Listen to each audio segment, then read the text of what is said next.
Chapitre 1er. Tu aimeras le Seigneur ton Dieu de tout ton cœur, de toute ton âme, de tout ton esprit. 2083. Jésus a résumé les devoirs de l'homme envers Dieu par cette parole. Tu aimeras le Seigneur ton Dieu de tout ton cœur, de toute ton âme et de tout ton esprit. Celle-ci fait immédiatement écho à l'appel solennel. Écoute Israël, le Seigneur notre Dieu est l'unique. Dieu a aimé le premier. L'amour du Dieu unique est rappelé dans la première des 10 paroles. Les commandements explicitent ensuite la réponse d'amour que l'homme est appelé à donner à son Dieu. Article 1er. Le premier commandement. Je suis le Seigneur, ton Dieu, qui t'ai fait sortir du pays d'Égypte, de la maison de servitude. Tu n'auras pas d'autre Dieu que moi. Tu ne te feras aucune image sculptée, rien qui ressemble à ce qui est dans les cieux là-haut, ou sur la terre ici-bas, ou dans les eaux en dessous de la terre. Tu ne te prosterneras pas devant ces images, ni ne les serviras. Il est écrit, c'est le Seigneur, ton Dieu, que tu adoreras, et à lui seul tu rendras un culte. Grand 1. Tu adoreras le Seigneur, ton Dieu, et tu le serviras. 2084. Dieu se fait connaître en rappelant son action toute puissante, bienveillante et libératrice dans l'histoire de celui auquel il s'adresse. Je t'ai fait sortir du pays d'Égypte, de la maison de servitude. La première parole contient le premier commandement de la loi. Tu adoreras le Seigneur, ton Dieu, et tu le serviras. Vous n'irez pas à la suite d'autres dieux. Le premier appel est la juste exigence de Dieu et que l'homme l'accueille et l'adore. 2085. Le Dieu unique et vrai révèle d'abord sa gloire à Israël. La révélation de la vocation et de la vérité de l'homme est liée à la révélation de Dieu. L'homme a la vocation de manifester Dieu par son agir en conformité avec sa création, à l'image et à la ressemblance de Dieu. Il n'y aurait jamais d'autre Dieu, Tryphon, et il n'y en a pas eu d'autre, depuis les siècles, que celui qui a fait et ordonné l'univers. Nous ne pensons pas que notre Dieu soit différent du vôtre. Il est le même qui a fait sortir vos pères d'Égypte, par sa main puissante et son bras élevé. Nous ne mettons pas nos espérances en quelques autres. Il n'y en a pas, mais dans le même que vous, le Dieu d'Abraham, d'Isaac et de Jacob. 2086. Le premier des préceptes embrasse la foi, l'espérance et la charité. Qui dit Dieu, en effet, dit un être constant, immuable, toujours le même, fidèle, parfaitement juste. D'où il suit que nous devons nécessairement accepter ses paroles et avoir en lui une foi et une confiance entière. Il est tout-puissant, clément, infiniment porté à faire du bien. Qui pourrait ne pas mettre en lui toutes ses espérances?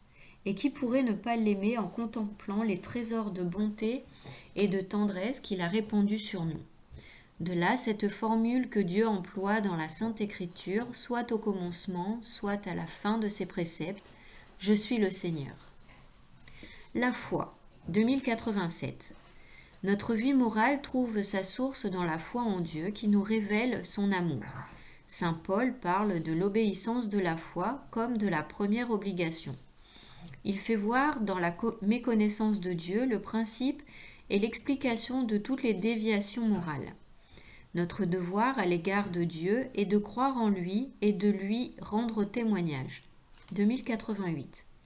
Le premier commandement nous demande de nourrir et de garder avec prudence et vigilance notre foi et de rejeter tout ce qui s'oppose à elle. Il y a diverses manières de pécher contre la foi.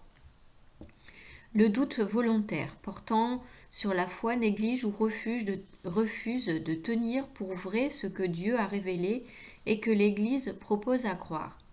Le doute involontaire désigne l'hésitation à croire, la difficulté de surmonter les objections liées à la foi ou encore l'anxiété suscitée par l'obscurité de celle-ci. S'il est délibérément cultivé, le doute peut conduire à l'aveuglement de l'esprit. 2089. L'incrédulité est la négligence de la vérité révélée ou le refus volontaire d'y donner son assentiment. L'hérésie est la négation obstinée, après la réception du baptême, d'une vérité qui doit être crue de foi divine et catholique, ou le doute obstiné sur cette vérité. L'apostasie est le rejet total de la foi chrétienne. Le schisme est le refus de la soumission au souverain pontife ou de communion avec les membres de l'Église qui lui sont soumis. L'espérance. 2090. Lorsque Dieu se révèle et appelle l'homme, celui-ci ne peut répondre pleinement à l'amour divin par ses propres forces. Il doit espérer que Dieu lui donnera la capacité de l'aimer en retour et d'agir conformément au commandement de la charité. L'espérance est l'attente confiante de la bénédiction divine et de la vision bienheureuse de Dieu. Elle est aussi la crainte d'offenser l'amour de Dieu et de provoquer le châtiment. 2091.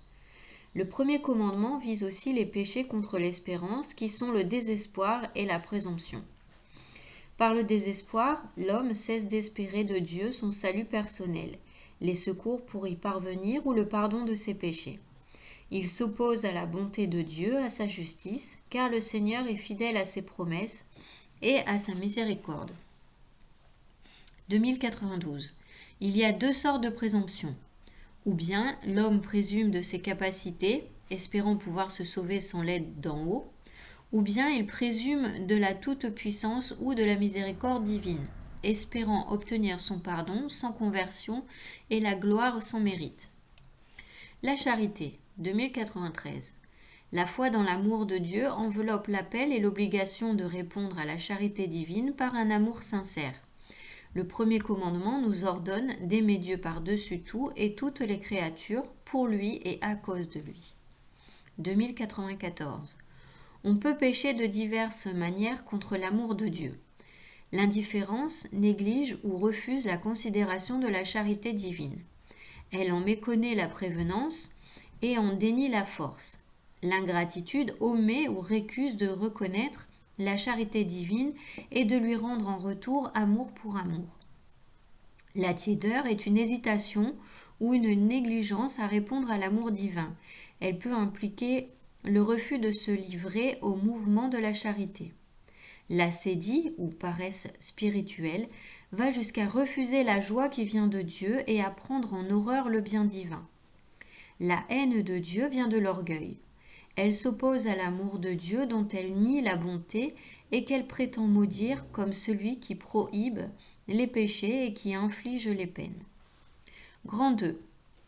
C'est à lui seul que tu rendras un culte. 2095. Les vertus théologales de foi, d'espérance et de charité informent et vivifient les vertus morales. Ainsi, la charité nous porte à rendre à Dieu ce qu'en toute justice nous lui devons en tant que créature. La vertu de religion nous dispose à cette attitude. L'adoration. 2096. De la vertu de religion, l'adoration est l'acte premier. Adorer Dieu, c'est le reconnaître comme Dieu, comme le Créateur et le Sauveur, le Seigneur et le Maître de tout ce qui existe, l'amour infini et miséricordieux. Tu adoreras le Seigneur ton Dieu, et c'est à lui seul que tu rendras un culte, dit Jésus, citant le Deutéronome. 2097. Adorer Dieu, c'est, dans le respect et la soumission absolue, reconnaître le néant de la créature qui n'est que par Dieu. Adorer Dieu, c'est comme Marie, dans le Magnificat, le louer, l'exalter et s'humilier soi-même, en confessant avec gratitude qu'il a fait de grandes choses et que saint est son nom. L'adoration du Dieu unique libère l'homme du repliement sur soi-même, de l'esclavage du péché et de l'idolâtrie du monde. La prière. 2098. Les actes de foi, d'espérance et de charité que commande le premier commandement s'accomplissent dans la prière. L'élévation de l'esprit vers Dieu est une expression de notre adoration de Dieu. Prière de louange et d'action de grâce, d'intercession et de demande. La prière est une condition indispensable pour pouvoir obéir au commandement de Dieu. Il faut toujours prier sans jamais se lasser. Le sacrifice. 2099. Il est juste d'offrir à Dieu des sacrifices en signe d'adoration et de reconnaissance, de supplication et de communion. Est un véritable sacrifice toute action opérée pour adhérer à Dieu dans la sainte communion et pouvoir être bienheureux. 2100. Pour être véridique, le sacrifice extérieur doit être l'expression du sacrifice spirituel. Mon sacrifice, c'est un esprit brisé. Les prophètes de l'Ancienne Alliance ont souvent dénoncé les sacrifices faits sans précipitation intérieure ou sans lien avec l'amour du prochain. Jésus rappelle la parole du prophète Osée.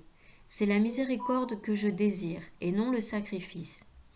Le seul sacrifice parfait est celui que le Christ a offert sur la croix en totale offrande à l'amour du Père et pour notre salut. En nous unissant à son sacrifice, nous pouvons faire de notre vie un sacrifice à Dieu. Promesses et vœux. 2101.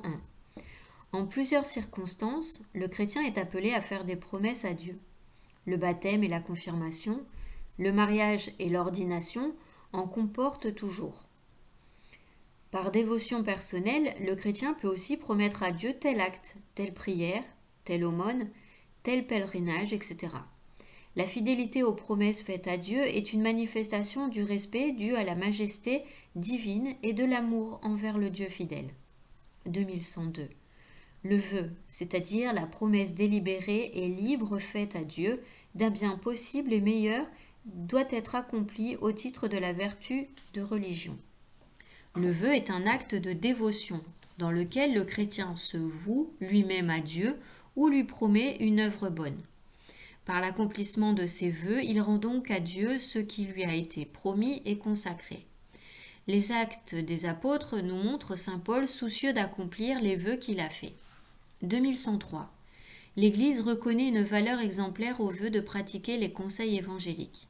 L'Église notre Mère se réjouit de ce qu'il se trouve dans son sein en grand nombre des hommes et des femmes pour vouloir suivre de plus près et manifester plus clairement l'anéantissement du Sauveur en assumant dans la liberté des fils de Dieu la pauvreté et en renonçant à leur propre volonté, c'est-à-dire des hommes et des femmes qui se soumettent en matière de perfection à une créature humaine à cause de Dieu, afin de se conformer plus pleinement au Christ obéissant. En certains cas, l'Église peut, pour des raisons proportionnées, dispenser des vœux et des promesses. Le devoir social de religion et le droit à la liberté religieuse. 2104. Tous les hommes sont tenus de chercher la vérité, surtout en ce qui concerne Dieu et son Église, et quand ils l'ont connue, de l'embrasser et de lui être fidèles. Ce devoir découle de la nature même des hommes. Il ne contredit pas un respect sincère pour les diverses religions qui apportent souvent un rayon de la vérité qui illumine tous les hommes, ni l'exigence de la charité qui presse les chrétiens d'agir avec amour, prudence, patience envers ceux qui se trouvent dans l'erreur ou dans l'ignorance de la foi. 2105. Le devoir de rendre à Dieu un culte authentique concerne l'homme individuellement et socialement. C'est là la doctrine catholique traditionnelle sur le devoir moral des hommes et des sociétés à l'égard de la vraie religion et de l'unique Église du Christ.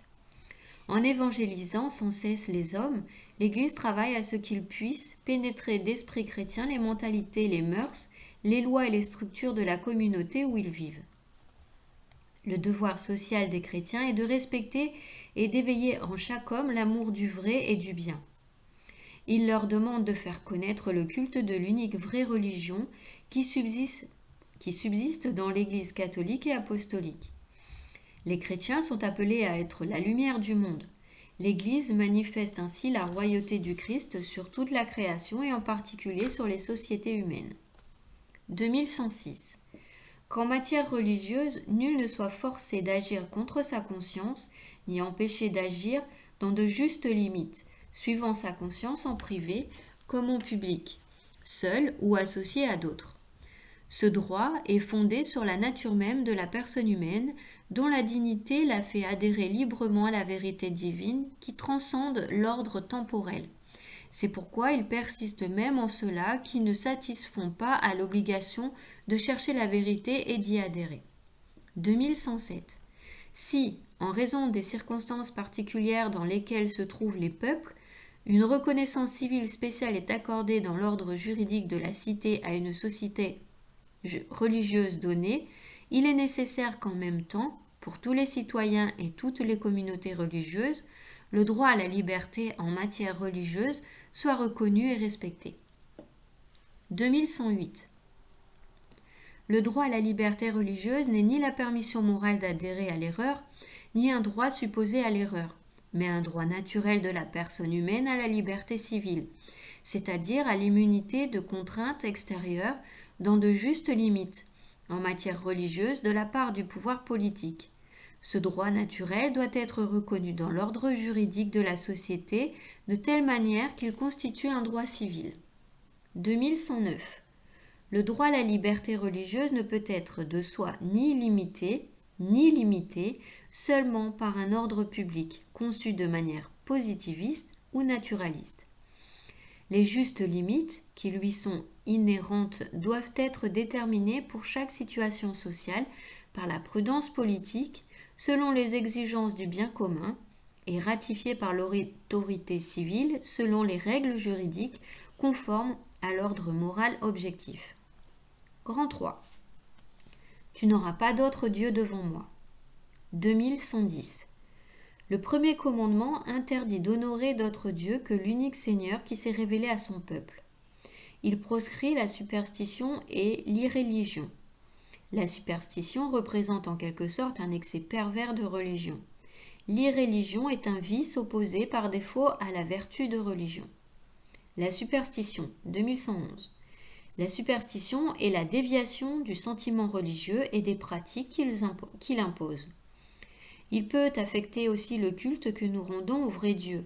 Par exemple, lorsqu'on attribue une importance en quelque sorte magique à certaines pratiques, par ailleurs légitimes ou nécessaires. Attachées à la seule matérialité des prières ou des signes sacramentels, leur efficacité, en dehors de dispositions intérieures qu'ils exigent, c'est tomber dans la superstition. L'idolâtrie, 2112. Le premier commandement condamne le polythéisme. Il exige de l'homme de ne pas croire en d'autres dieux que Dieu, de ne pas vénérer d'autres divinités que l'unique. L'Écriture rappelle constamment ce rejet des idoles, or et argent, œuvre de main d'homme. Elles qui ont une bouche et ne parlent pas, des yeux et ne voient pas. Ces idoles vaines rendent vains. Comme elles seront ceux qui les firent, quiconque met en elles sa foi. Dieu, au contraire, est le Dieu vivant, qui fait vivre et intervient dans l'histoire. 2113. L'idolâtrie ne concerne pas seulement les faux cultes du paganisme. Elle reste une tentation constante de la foi. Elle consiste à diviniser ce qui n'est pas Dieu. Il y a idolâtrie dès lors que l'homme honore et révère une créature à la place de Dieu, qu'il s'agisse des dieux ou des démons, par exemple le satanisme, de pouvoir, de plaisir, de la race, des ancêtres, de l'état, de l'argent, etc. Vous ne pouvez servir Dieu et Mammon, dit Jésus. De nombreux martyrs sont morts pour ne pas adorer la bête, en refusant même d'en simuler le culte. L'idolâtrie récuse l'unique seigneurie de Dieu. Elle est donc incompatible avec la communion divine. 2114.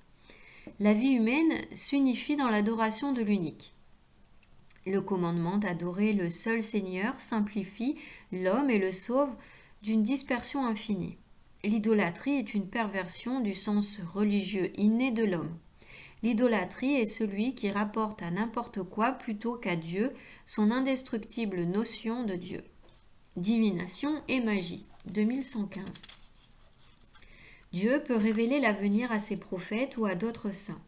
Cependant, l'attitude chrétienne juste consiste à s'en remettre avec confiance entre les mains de la Providence pour ce qui concerne le futur et à abandonner toute curiosité malsaine à ce propos.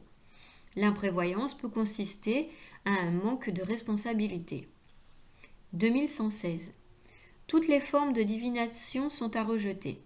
Recours à Satan ou aux démons, évocation des morts ou autres pratiques supposées à tort, dévoiler l'avenir.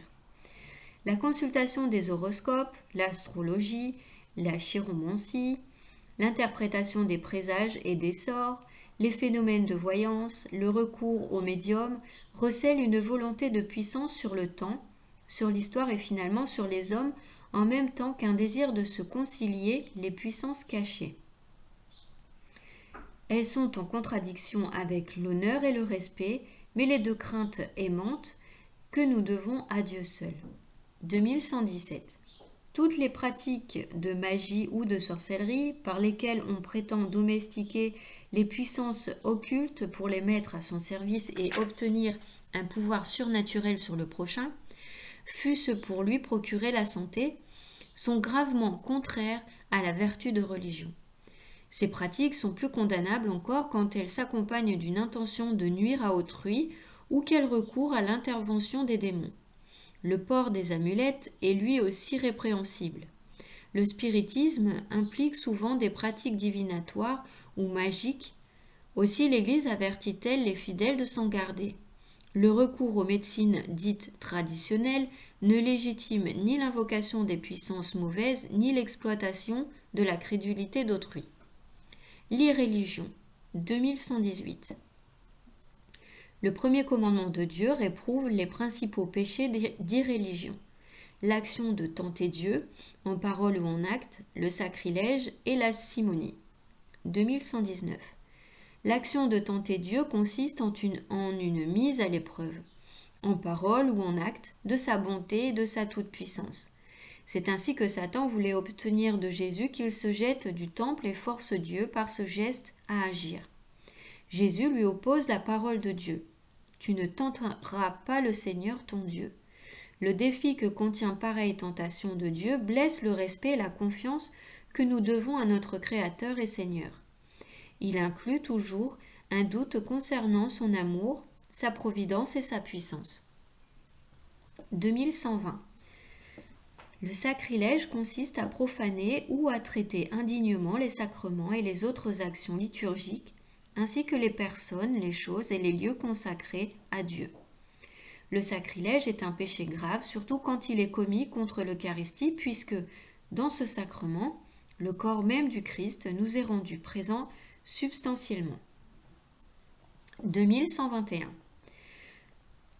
La simonie se définit comme l'achat ou la vente des réalités spirituelles.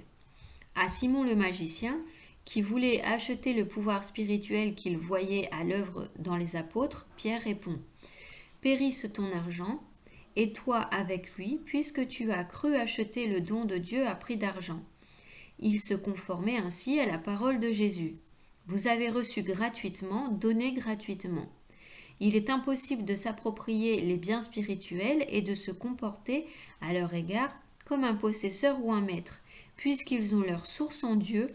On ne peut que les recevoir gratuitement de lui. 2122. En dehors des offrandes fixées par l'autorité compétente, le ministre ne demandera rien pour l'administration des sacrements, en veillant toujours à ce que les nécessiteux ne soient pas privés de l'aide des sacrements à cause de leur pauvreté. L'autorité compétente fixe ces offrandes en vertu du principe que le peuple chrétien doit subvenir à l'entretien des ministres de l'Église. L'ouvrier mérite sa nourriture. L'athéisme, 2123. Beaucoup de nos contemporains ne perçoivent pas du tout ou même rejettent explicitement le rapport intime et vital qui unit l'homme à Dieu, à tel point que l'athéisme compte parmi les faits les plus graves de ce temps. 2124. Le nom d'athéisme recouvre des phénomènes très divers. Une forme fréquente en est le matérialisme pratique qui borne ses besoins et ses ambitions à l'espace et au temps. L'humanisme athée considère faussement que l'homme est pour lui-même sa propre fin, le seul artisan et le démiurge de son histoire. Une autre forme de l'athéisme contemporain attend la libération de l'homme d'une libération économique et sociale à laquelle s'opposerait par sa nature même la religion, dans la mesure où, érigeant l'espérance de l'homme sur le mirage d'une vie future, elle le détournerait d'édifier la cité terrestre. 2125. En tant qu'il rejette ou refuse l'existence de Dieu, l'athéisme est un péché contre la vertu de religion. L'imputabilité de cette faute peut être largement diminuée en vertu des intentions et des circonstances.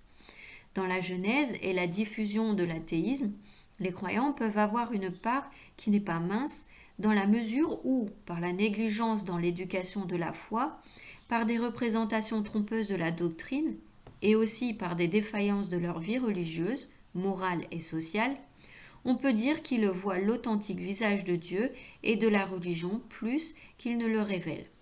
2126. Souvent, l'athéisme se fonde sur une conception fausse de l'autonomie humaine, poussée jusqu'au refus de toute dépendance à l'égard de Dieu. Pourtant, la reconnaissance de Dieu ne s'oppose en aucune façon à la dignité de l'homme, puisque cette dignité trouve en Dieu lui-même ce qui la fonde et ce qui l'achève.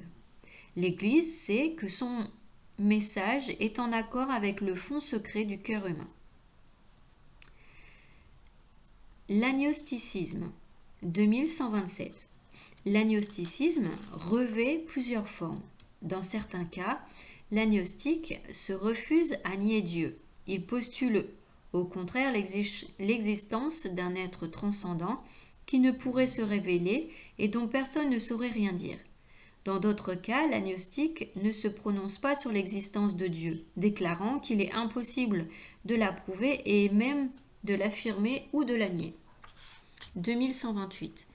L'agnosticisme peut parfois contenir une certaine recherche de Dieu, mais il peut également représenter un indifférentisme, une fuite devant la question ultime de l'existence et une paresse de la conscience morale.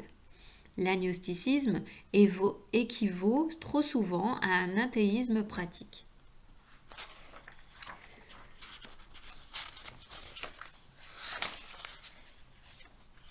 4. Tu ne te feras aucune image sculptée. 129. L'injonction divine comportait l'interdiction de toute représentation de Dieu par la main de l'homme. Le Deutéronome explique « Puisque vous n'avez vu aucune forme, le jour où le Seigneur, à l'Horeb, vous a parlé du milieu du feu, n'allez pas vous pervertir et vous faire une image sculptée représentant quoi que ce soit. » C'est le Dieu absolument transcendant qui s'est révélé à Israël. Il est toute chose, mais en même temps, il est au-dessus de toutes ses œuvres. Il est la source même de toute beauté créée. 2130. Cependant, dès l'Ancien Testament, Dieu a ordonné ou permis l'institution d'images qui conduiraient symboliquement au salut par le Verbe incarné. Ainsi, le serpent d'airain, l'arche d'alliance et les chérubins. 2131. C'est en se fondant sur le mystère du Verbe incarné que le 7e concile œcuménique à Nicée en 787 a justifié contre les iconoclastes le culte des icônes, celle du Christ, mais aussi celle de la Mère de Dieu, des anges et de tous les saints. En s'incarnant, le Fils de Dieu a inauguré une nouvelle économie des images. 2132. Le culte chrétien des images n'est pas contraire au premier commandement qui proscrit les idoles. En effet, l'honneur rendu à une image remonte au modèle original, et quiconque vénère une image vénère en elle la personne qui y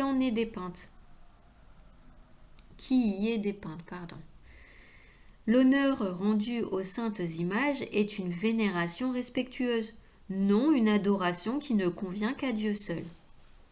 Le culte de la religion ne s'adresse pas aux images en elles-mêmes comme des réalités, mais les regarde sous leurs aspects propres d'images qui nous conduisent à Dieu incarné. Or, le mouvement qui s'adresse à l'image en tant que telle ne s'arrête pas à elle, mais tend à la réalité dont elle est l'image. En bref, 2133. Tu aimeras le Seigneur ton Dieu de tout ton cœur, de toute ton âme et de toutes tes forces. 2134. Le premier commandement appelle l'homme à croire en Dieu, à espérer en lui et à l'aimer par-dessus tout. 2135. C'est le Seigneur ton Dieu que tu adoreras. Adorer Dieu, le prier, lui offrir le culte qui lui revient, accomplir les promesses et les vœux qu'on lui a faits, sont des actes de la vertu de religion qui relève de l'obéissance au premier commandement. 2136. Le devoir de rendre à Dieu un culte authentique concerne l'homme individuellement et socialement. 2137. L'homme doit pouvoir professer librement la religion en privé et en public. 2138. La superstition est une déviation du culte que nous rendons au vrai Dieu. Elle éclate dans l'idolâtrie ainsi que dans les différentes formes de divination et de magie. 2139. L'action de tenter Dieu en parole ou en acte, le sacrilège, la simonie sont des péchés d'irréligion interdits par le premier commandement. 2140. En tant qu'il rejette ou refuse l'existence de Dieu, l'athéisme est un péché contre le premier commandement. 2141. Le culte des images saintes est fondé sur le mystère de l'incarnation du Verbe de Dieu. Il n'est pas contraire au premier commandement. Article 2. Le deuxième commandement. Tu ne prononceras pas le nom du Seigneur ton Dieu à faux. Il a été dit aux anciens, tu ne parjureras pas. Eh bien moi je vous dis de ne pas jurer du tout. Grand 1. Le nom du Seigneur est saint. 2142. Le deuxième commandement prescrit de respecter le nom du Seigneur. Il relève, comme le premier commandement, de la vertu de religion et règle plus particulièrement notre usage de la parole dans les choses saintes. 2143. Parmi toutes les paroles de la révélation, il en est une, singulière, qui est la révélation de son nom. Dieu confie son nom à ceux qui croient en lui. Il se révèle à eux dans son mystère personnel. Le don du nom appartient à l'ordre de la confidence et de l'intimité. Le nom du Seigneur est saint. C'est pourquoi l'homme ne peut en abuser. Il doit le garder en mémoire dans un silence d'adoration aimante. Il ne le fera intervenir que dans ses propres paroles, que pour le bénir, le louer, le glorifier. 2144. La déférence à l'égard de son nom exprime celle qui est due au mystère de Dieu lui-même et à toute la réalité sacrée qu'il évoque. Le sens du sacré relève de la vertu de religion. Les sentiments de crainte et de sacré sont-ils des sentiments chrétiens ou non ? Personne ne peut raisonnablement en douter. Ce sont les sentiments que nous aurions, et à un degré intense, si nous avions la vision du Dieu souverain. Ce sont les sentiments que nous aurions si nous réalisions sa présence. Dans la mesure où nous croyons qu'il est présent, nous devons les avoir. Ne pas les avoir, c'est ne point réaliser, ne point croire qu'il est présent. 2145.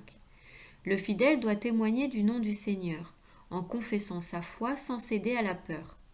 L'acte de la prédication et l'acte de la catéchèse doivent être pénétrés d'adoration et de respect pour le nom de notre Seigneur Jésus-Christ.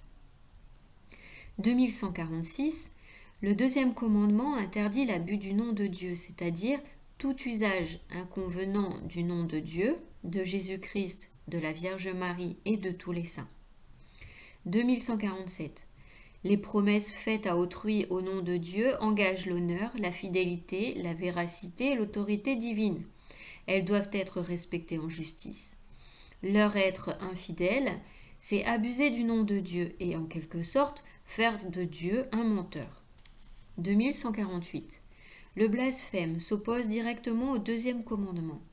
Il consiste à proférer contre Dieu, intérieurement ou extérieurement, des paroles de haine, de reproche, de défi, à dire du mal de Dieu, à manquer de respect envers lui dans ses propos, à abuser du nom de Dieu. Saint Jacques réprouve ceux qui blasphèment le beau nom de Jésus qui a été invoqué sur eux. L'interdiction du blasphème s'étend aux paroles contre l'Église du Christ, les saints, les choses sacrées. Il est encore blasphématoire de recourir au nom de Dieu pour couvrir des pratiques criminelles, réduire des peuples en servitude, torturer ou mettre à mort. L'abus du nom de Dieu pour commettre un crime provoque le rejet de la religion. Le blasphème est contraire au respect dû à Dieu et à son saint nom. Il est de soi un péché grave. 2149. Les jurons, qui font intervenir le nom de Dieu sans intention de blasphème, sont un manque de respect envers le Seigneur. Le second commandement interdit aussi l'usage magique du nom divin. Le nom de Dieu est grand là où on le prononce avec le respect dû à sa grandeur et à sa majesté. Le nom de Dieu est saint là où on le nomme avec vénération et la crainte de l'offenser. Grand 2. Le nom du Seigneur prononcé à faux. 2150. Le deuxième commandement proscrit le faux serment.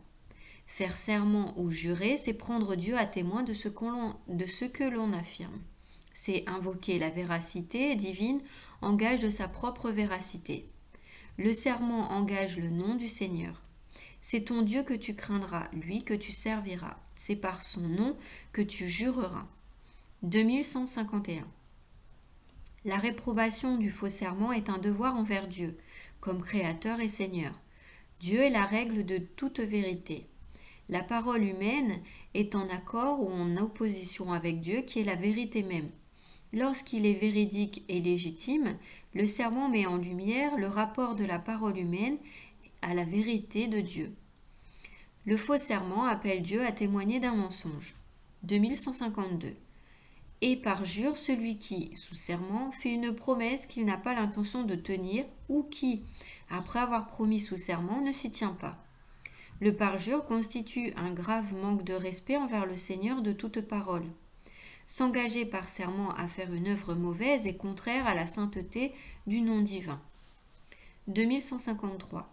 Jésus a exposé le deuxième commandement dans le sermon sur la montagne. Vous avez entendu qu'il a été dit aux ancêtres, tu ne parjureras pas, mais tu t'acquitteras envers le Seigneur de tes sermons. Eh bien, moi je vous dis de ne pas jurer du tout. Que votre langage soit oui, oui, non, non. Ce qu'on dit de plus vient du mauvais. Jésus enseigne que tout serment implique une référence à Dieu et que la présence de Dieu et de sa vérité doit être honorée en toute parole. La discrétion du recours à Dieu dans le langage va de pair avec l'intention respectueuse en sa présence, attestée ou bafouée en chacune de nos affirmations. 2154. À la suite de saint Paul, la tradition de l'Église a compris la parole de Jésus comme ne s'opposant pas au serment lorsqu'il est fait pour une cause grave et juste, par exemple devant le tribunal. Le serment, c'est-à-dire l'énonciation du nom divin comme témoin de la vérité, ne peut être porté qu'en vérité, avec discernement et selon la justice. 2155.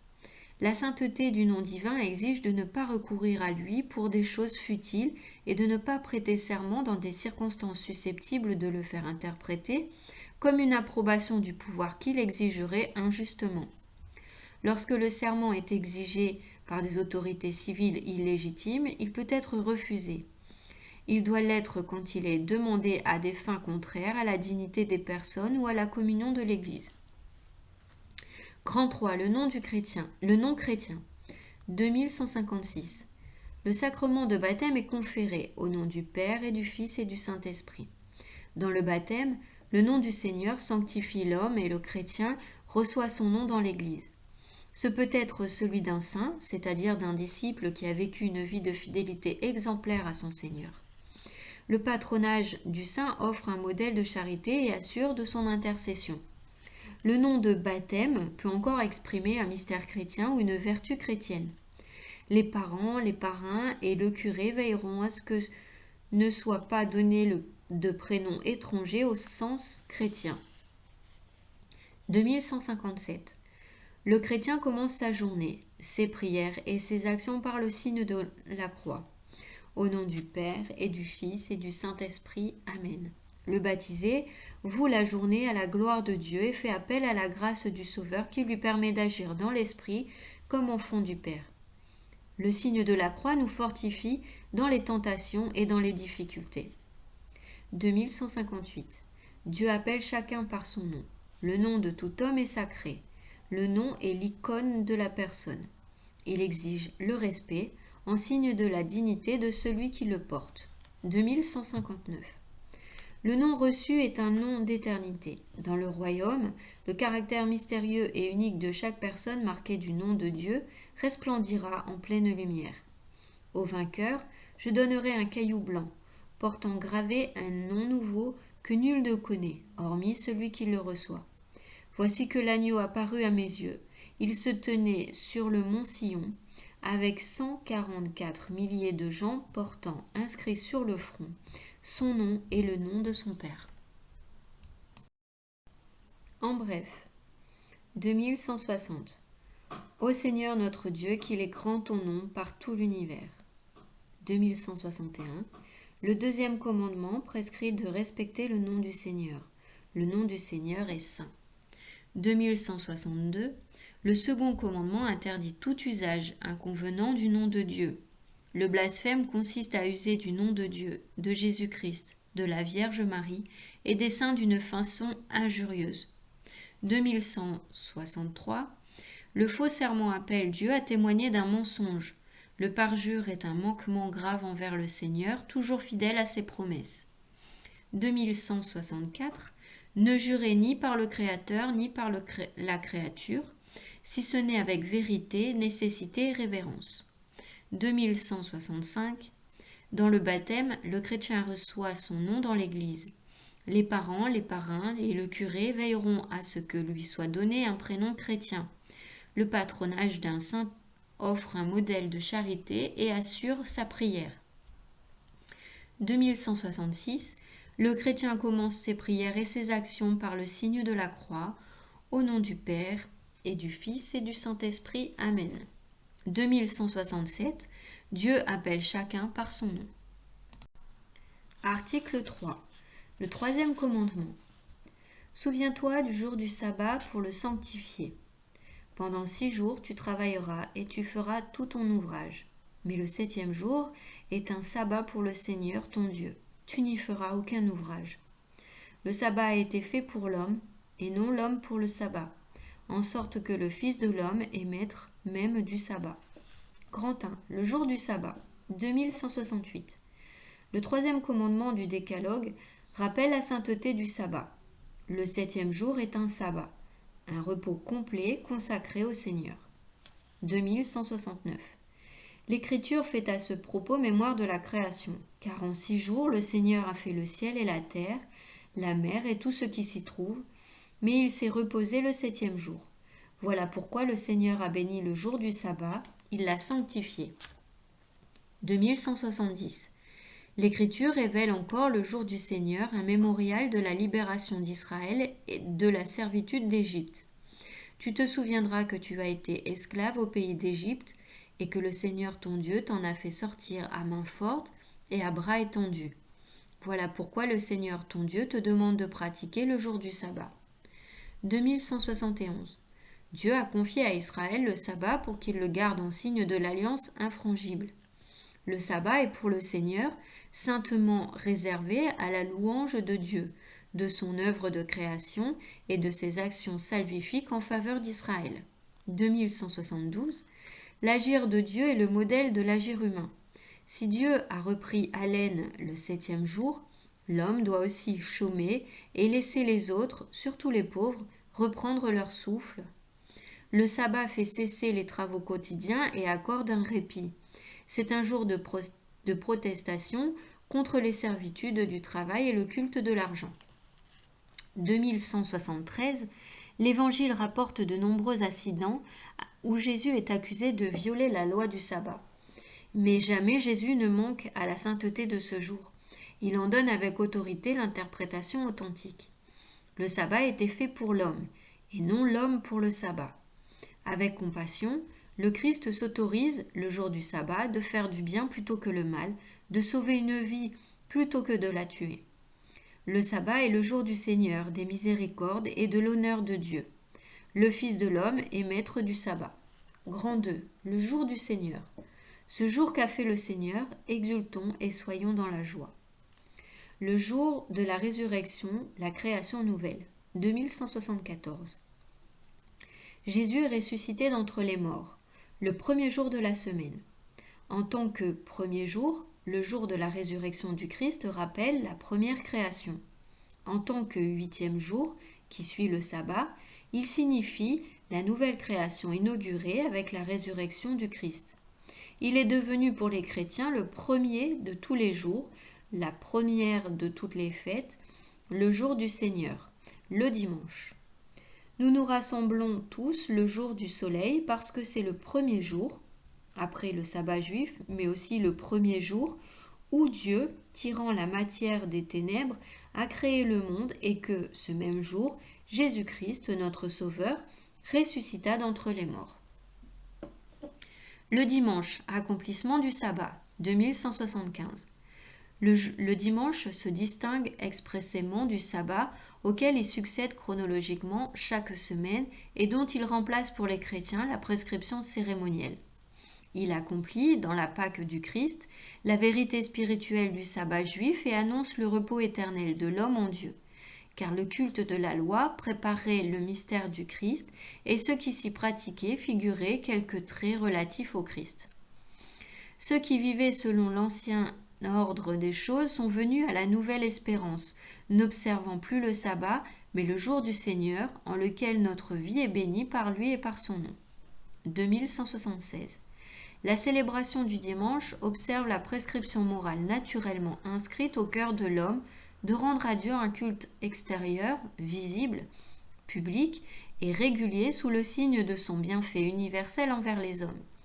Le culte dominical accomplit le précepte moral de l'ancienne alliance dont il reprend le rythme et l'esprit en célébrant chaque semaine le Créateur et le Rédempteur de son peuple. L'Eucharistie dominicale, 2177. La célébration dominicale du jour et de l'Eucharistie du Seigneur est au cœur de la vie de l'Église. Le dimanche, où, de par la tradition apostolique, est célébré le mystère pascal, doit être observé dans l'Église tout entière comme le principal jour de fête de précepte. De même, doivent être observés les jours de la Nativité de notre Seigneur Jésus-Christ, de l'Épiphanie, de l'Ascension et du très saint corps et sang du Christ, le jour de Sainte Marie, Mère de Dieu, de son Immaculée Conception et de son Assomption, de Saint Joseph, des saints apôtres Pierre et Paul et de tous les saints. 2178. Cette pratique de l'Assemblée chrétienne date des débuts de l'âge apostolique. L'Épître aux Hébreux rappelle « Ne désertez pas votre propre assemblée comme quelques-uns ont coutume de le faire, mais encouragez-vous mutuellement. » La tradition garde le souvenir d'une exhortation toujours actuelle, venir tôt à l'église, s'approcher du Seigneur et confesser ses péchés, se repentir dans la prière, assister à la sainte et divine liturgie, finir sa prière et de point partir avant le renvoi. Nous l'avons souvent dit, ce jour vous est donné pour la prière et le repos. Il est le jour que le Seigneur a fait, en lui exultons et réjouissons-nous. 2179. La paroisse est une communauté précise de fidèles qui est constituée d'une manière stable dans une église particulière et dont la charge pastorale est confiée au curé, comme à son pasteur propre, sous l'autorité de l'évêque diocésain. Elle est le lieu où tous les fidèles peuvent être rassemblés par la célébration dominicale de l'Eucharistie. La paroisse initie le peuple chrétien à l'expression ordinaire de la vie liturgique. Elle le rassemble dans cette célébration. Elle enseigne la doctrine salvifique du Christ. Elle pratique la charité du Seigneur dans des œuvres bonnes et fraternelles. Tu ne peux pas prier à la maison comme à l'église, où il y a le grand nombre, où le cri est lancé à Dieu d'un seul cœur. Il y a là quelque chose de plus, l'union des esprits, l'accord des âmes, le lien de la charité, les prières des prêtres. L'obligation du dimanche, 2180. Le commandement de l'Église détermine et précise la loi du Seigneur. Le dimanche et les autres jours de fête de préceptes. Les fidèles sont tenus par l'obligation de participer à la messe. Satisfait au précepte de participation à la messe, qui assiste à la messe célébrée selon le rite catholique le jour de fête lui-même ou le soir du jour précédent. 2181. L'Eucharistie du dimanche fonde et sanctionne toute la pratique chrétienne. C'est pourquoi les fidèles sont obligés de participer à l'Eucharistie les jours de précepte, à moins d'en être excusés pour une raison sérieuse, par exemple la maladie, le soin des nourrissons, ou dispensés par leur pasteur propre. Ceux qui délibérément manquent à cette obligation commettent un péché grave. 2182. La participation à la célébration commune de l'Eucharistie dominicale est un témoignage d'appartenance et de fidélité au Christ et à son Église. Les fidèles attestent par leur communion dans la foi et la charité. Ils témoignent ensemble de la sainteté de Dieu et de leur espérance du salut. Ils se réconfortent mutuellement sous la guidance de l'Esprit Saint. 2183. Si, faute de ministre sacré ou pour toute autre cause grave, la participation à la célébration eucharistique est impossible, il est vivement recommandé que les fidèles participent à la liturgie de la parole s'il y en a une, dans l'église paroissiale ou dans un autre lieu sacré, célébrée selon les dispositions prises par l'évêque diocésain, ou bien s'adonnant à la prière durant un temps convenable, seul ou en famille, ou, selon l'occasion, en groupe de famille. Jour de grâce et de cessation du travail.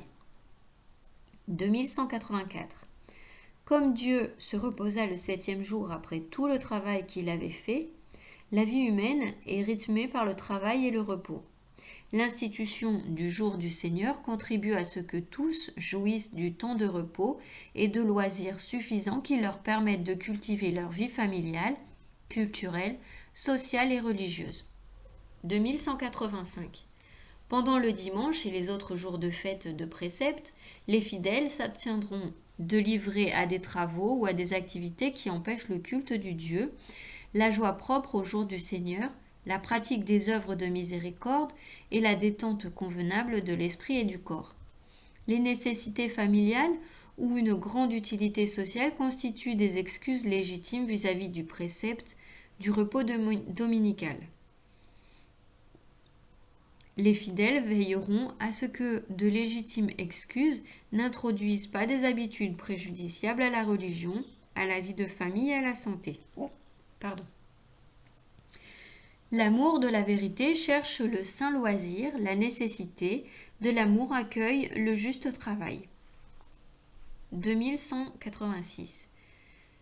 Que les chrétiens qui disposent de loisirs se rappellent leurs frères qui ont les mêmes besoins et les mêmes droits et ne peuvent se reposer à cause de la pauvreté et de la misère. Le dimanche est traditionnellement consacré par la piété chrétienne aux bonnes œuvres et aux humbles services des malades, des infirmes, des vieillards. Les chrétiens sanctifieront encore le dimanche en donnant à leur famille et à leurs proches le temps et les soins difficiles à accorder les autres jours de la semaine. Le dimanche est un temps de réflexion, de silence, de culture et de méditation qui favorise la croissance de la vie intérieure et chrétienne.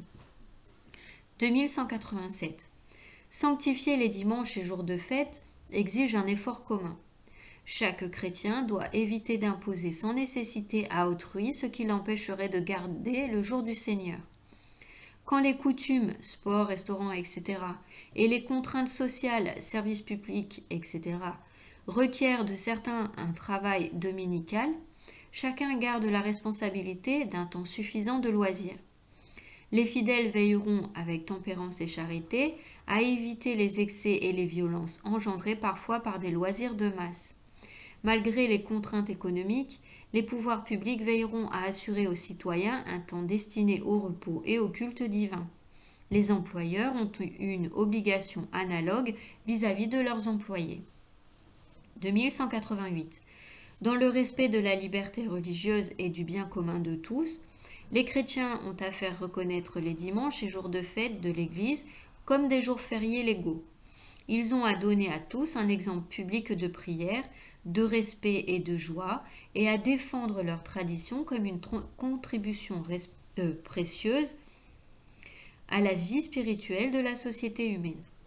Si la législation du pays ou d'autres raisons oblige à travailler le dimanche, que ce jour soit néanmoins vécu comme le jour de notre délivrance qui nous fait participer à cette réunion de fête, à cette assemblée des premiers-nés qui sont inscrits dans les cieux. En bref, 2189. Observe le jour du sabbat pour le sanctifier. Le 7e jour sera jour de repos complet, consacré au Seigneur. 2190. Le sabbat qui représentait l'achèvement de la première création est remplacé par le dimanche qui rappelle la création nouvelle, inaugurée à la résurrection du Christ. 2191, l'Église célèbre le jour de la résurrection du Christ le 8e jour, qui est nommé à bon droit jour du Seigneur ou dimanche. 2192, le dimanche doit être observé dans l'Église tout entière comme le principal jour de fête de précepte. Le dimanche et les autres jours de fête de précepte, les fidèles sont tenus par l'obligation de participer à la messe. 2193. Le dimanche ou les autres jours de précepte, les fidèles s'abstiendront de ces travaux et de ces affaires qui empêchent le culte dû à Dieu, la joie propre du jour du Seigneur ou la détente convenable de l'esprit et du corps. 2194. L'institution du dimanche contribue à ce que tous jouissent du temps de repos et de loisirs suffisants qui leur permettent de cultiver leur vie familiale, culturelle, sociale et religieuse. 2195. Chaque chrétien doit éviter d'imposer sans nécessité à autrui ce qui l'empêcherait de garder le jour du Seigneur.